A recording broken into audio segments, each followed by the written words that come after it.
성도의 삶의 기준은 늘 나 자신이 아닙니다. 내 욕심이나 내 감정, 내 경험으로 내 삶의 기준으로 살아가는 삶에서 이제는 그 삶 끝내고 오직 하나님의 말씀을 기준 삼아 살아가는 것, 그것이 바로 이제 성도의 삶입니다. 그래서 이전에도 한번 나눈 적이 있지만 말씀대로 사는 것이 힘든 것이 아니고 말씀대로 살지 않아서 힘들다 하는 사실을 꼭 기억하시면 좋겠습니다. 왜냐하면 하나님께서 말씀대로 살아가는 성도들의 삶에 하나님의 능력과 하나님의 역사를 부어주시기 때문에 그렇습니다. 그래서 우리가 힘든 것처럼 보이는 것 같아도 하나님의 말씀대로 살아가겠습니다 라고 결단할 때 하나님께서 그렇게 실제로 살아갈 힘도 주신다는 겁니다. 이제는 하나님의 말씀대로 하나님의 능력으로 살아가는 게 진짜 성도의 삶입니다. 계속해서 오늘 이사야 말씀을 통해서 여러 나라와 민족들에 대한 경고의 말씀을 주시는데 오늘은 두마에 대한 경고의 말씀입니다. 두마가 어느 곳이냐라고 하는 것에 대한 논란이 신학적으로는 조금 있습니다. 그러나 대략 많은 학자들이 에돔일 것이라고 추측을 합니다. 왜냐하면 이 11절에 세일이라고 하는 표현이 나오는데 이 세일과 에돔이 관계가 있죠. 그래서 이 두마가 에돔일 것이다 이렇게 추측을 합니다. 11절에 보시면 세일에서 온 사람이 선지자를 파수꾼이다 이렇게 부르면서 그에게 묻습니다. 파수꾼이여 밤이 어떻게 되었느냐? 파수꾼이여 밤이 어떻게 되었느냐? 여러분 성경에서 꼭 이렇게 반복해서 나오는 것은 중요하고 간절하고 그런 뜻입니다. 그래서 이 세일에서 온 사람이 아주 간절하게 다급하게 묻고 있다 하는 것을 볼 수가 있습니다. 이 여기서 묻는 밤은 무슨 의미가 있느냐? 이 에돔이 아수르의 지배하에 압제하에 있는 그런 상황을 말합니다. 꼭 우리나라가 일제시대를 겪을 때 일본의 압제 가운데 있을 때 우리 민족의 밤이었습니다 이런 표현을 할 때가 있죠. 꼭 그런 표현입니다. 그러면서 파수꾼이여 밤이 어떻게 되었느냐 이 말은 아침이 언제 오겠느냐 이런 뜻이기도 합니다. 그 말은 아수르의 압제가 도대체 언제 끝나겠느냐 이 어려움이 언제 끝나겠느냐라고 묻고 있는 겁니다. 그때 12절에 파수꾼이 이르되 아침이 오나니 밤도 오리라. 아침이 오기는 오겠지만 또다시 금방 밤이 올 것이다. 아수르의 압제가 끝나겠지만 또 다른 어려움이 올 것이다. 실제로 이 아수르의 압제가 끝나고 곧이어 이 바벨론의 압제가 다시 시작되는 것을 볼 수가 있습니다. 그리고는 에돔의 멸망을 본 이 선지자가 그 세일에서 온 사람에게 권고를 하기를 또 두마를 향하여 경고하기를 너희는 돌아올지니라 이렇게 12절에 말씀하고 있습니다. 여호와 하나님께로 돌아오라고 권고하고 있습니다. 왜냐하면 하나님께 돌아오는 길만이 아수르나 바벨론이나 이런 밤과 같은 어둠의 때를 살아가는 이 어려움에서 회복하고 살아나는 길이기 때문에 그렇습니다. 여러분 우리 역시 이 시대를 살아가는 우리 역시 마찬가지입니다. 오늘 하루 하나님께 온전히 돌아오는 삶을 살 때 그것이 밤을 지내는 힘이 되는 것이고 아침을 살아가는 능력이 되는 겁니다. 그러면 도대체 하나님께 돌아온다는 게 구체적으로 뭐냐? 그 말은 먼저는 하나님의 뜻대로 살지 않은 것, 회개하는 것, 그게 바로 하나님께 돌아오는 첫 시작이 됩니다. 에돔도 두마도 또 그 이전에 여러 경고의 말씀을 주셨던 나라와 민족들이 공통점이 다 자기 뜻대로, 자기 욕심대로, 자기 욕구대로 살아갔습니다. 그것을 회개하는 것, 그게 돌이킴의 시작입니다. 성도도 마찬가지입니다. 성도로 하면서 자기 뜻대로 살았습니다. 사실 이게 말이 안 맞는 것이 자기 뜻대로 사는 성도는 말이 안 맞는 겁니다. 성도는 자기 뜻대로 사는 사람이 아니고 하나님의 뜻대로 살아가는 사람이 성도인 것이죠.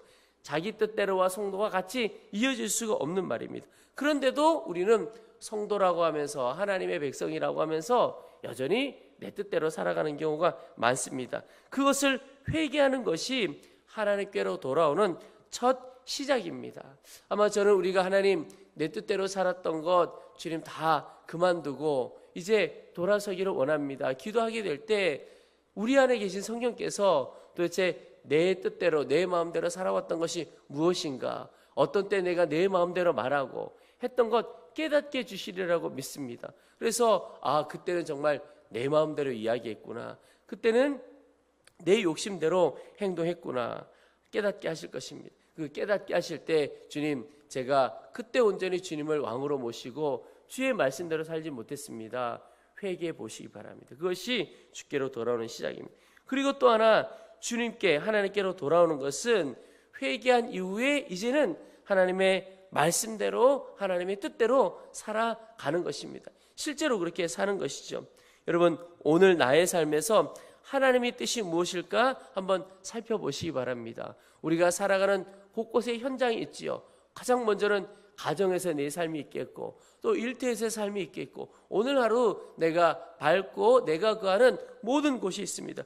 그곳에서 도대체 어떻게 살아가는 것이 하나님의 뜻인가, 하나님의 말씀이 내 가운데 어떻게 기준이 될 것인가, 만나는 사람, 처한 환경에서 어떤 말, 어떤 행동, 어떤 마음으로 살아가는 것이 하나님을 기준 삼고 하나님의 말씀대로 사는 것인가 한번 점검을 해보시기 바랍니다. 조선의 작은 예수 서서평이라고 하는 장만한 책 하나가 있습니다. 이것은 우리나라의 미혼의 몸으로 한국에 와서 교육 또 의료 전도 사역을 했던, 출신은 독일이지만 미국인이죠. 미국 시민권을 가졌던 독일계 미국 여선교사님의 삶의 이야기를 적어놓은 책입니다. 제가 읽으면서 참 정말 귀한 분이구나.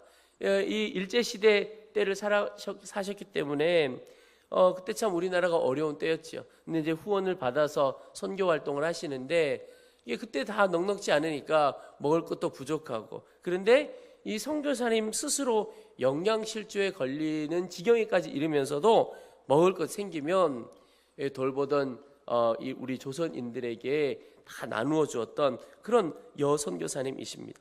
그 책을 보다가 몇 가지 참 인상 깊은 내용들을 보았습니다. 이분이 한국 이름을 서서평이라고 지었는데 왜 서서평인가? 이분의 영어식 영어 이름과 좀 비슷한 표현, 그래서 서서평 이렇게 지었는데 내용을 이 이름의 뜻을 찾는데 참 애를 썼다는 거예요. 어떻게 서서평이라고 했는가 보니까 이 여선교사님이 여선교사님인데도 아주 여걸이셨다는 거예요. 키도 보통 그때 우리 여인들보다 훨씬 크고, 본인이 살아갔던 그런 미국 사람들 중에서도 큰 키에 속하고 그러셨는데 성품이 아주 급하고 불같으셨다는 거예요. 그래서 정의롭긴 한데 막 화내고 부정한 거 보면 참지 못하고 막 꾸짖고 이러셨다는 거예요. 나중에 또 미안하다고 하긴 했지만, 그래서 성격이 너무 급하고 불같아서 좀 천천히 가자, 천천히. 그리고는 마음에 늘 하나님 주시는 평안함이 있었으면 좋겠다. 그래서 천천히 그래서 서자를 하나만 하면 안 되고 천천히 그래서 서평 이렇게까지 지었다고 하는 겁니다. 제가 보니까 이름 하나에도 영성이 담겨 있구나 그런 생각이 들었어요. 그런데 이분이 했던 여러 가지 일들에 대한 기록도 있었는데 이 선교사님에 대한 다른 사람들의 평가가 그 내용 안에 짤막하게 나오더라고요. 근데 다른 많은 사람들이 이 여선교사님을 향하여 어떤 분이냐고 평가하냐면 딱 한마디, 성경 말씀대로 산 분이다 이렇게 평가하더라고요. 근데 저는 그 짧은 글이었지만 참 대단한 분이구나. 그래서 사람들이 이분을 조선의 작은 예수다, 정말 말씀대로 그대로 살아가셨던 겁니다. 원수를 사랑하라, 작은 이들을 섬기고 정말 주님처럼 섬기고 그렇게 사셨던 분인 겁니다. 여러분, 우리 모두가 정말 이 선교사님이 받았던 그런 고백 평가처럼 성경 말씀대로 살아갈 수 있게 되기를 축복합니다. 그게 또 우리의 소원이었으면 좋겠습니다.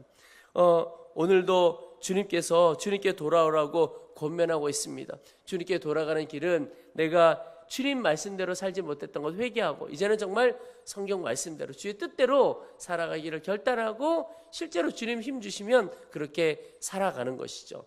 여러분, 오늘 우리 안에 하나님의 말씀대로 살아서 하나님의 역사가 있기를 축복합니다. 이어서 오늘 아라비아에 대한 경고도 주십니다. 오늘 13절에 드단 대상들이여 너희가 아라비아 수풀에서 유숙하리라. 이 드단 아라비아의 도시죠. 이 드단의 대상들, 이게 큰 상인들을 말하는 거죠. 그들은 바로 이 드단의 대상이라고 하는 표현은 부유함의 상징입니다. 물질을 자랑하고 의지하던 사람들, 그게 바로 드단의 대상들이죠. 그런데 그들이 수풀에서 유숙하는 처지가 되어버립니다. 거할 곳 다 잃어버리고 목마르고 도피하는 자가 됩니다. 그래서 선지자가 이 대마 주민들에게 그들에게 물을 가져다 주라, 도피하는 자들을 도우라. 여러분, 그들이 자랑하고 의지하고 영광 삼았던 그들의 영광이 한순간에 다 무너져 버린 것을 봅니다.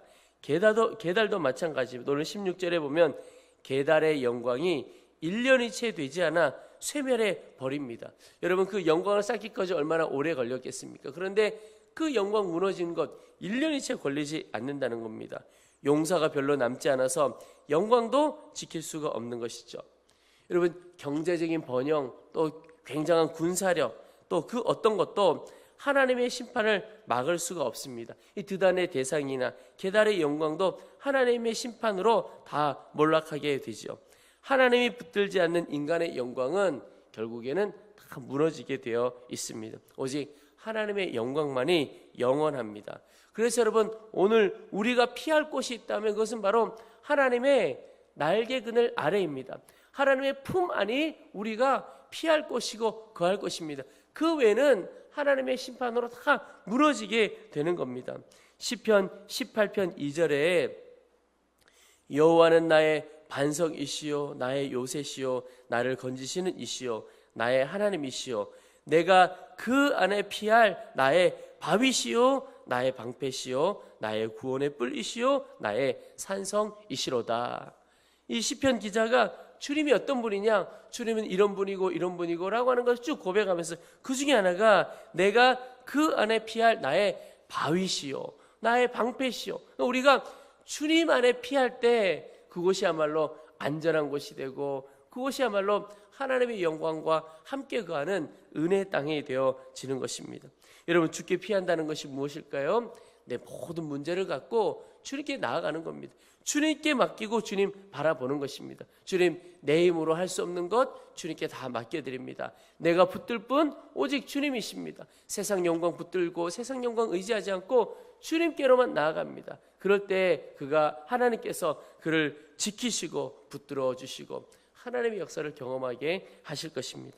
우리 오늘 이제 말씀을 붙들고 함께 기도하겠습니다. 첫째 기도하실 것은 하나님, 주님께로 돌아오라고 말씀하셨사오니 주여 이제 주의 말씀대로 살지 못한 것을 회개하게 하시고 이제는 주의 말씀대로 살기를 결단하게 하시옵소서. 그 결단 위에 주의 말씀대로 살 능력을 허락하여 주옵소서 기도하겠습니다. 우리 두 번째는 하나님, 오직 주님께 피하는 자가 되어지게 도와주시고 주님만 바라보는 자, 주님께 모든 것을 맡기는 자가 되어지게 하셔서 주님께서 역사하시고 주님이 지켜주시는 놀라운 삶을 살도록 도와주시옵소서. 우리 주의 이름을 한번 부르고 간절한 마음으로 합심하여 기도하겠습니다.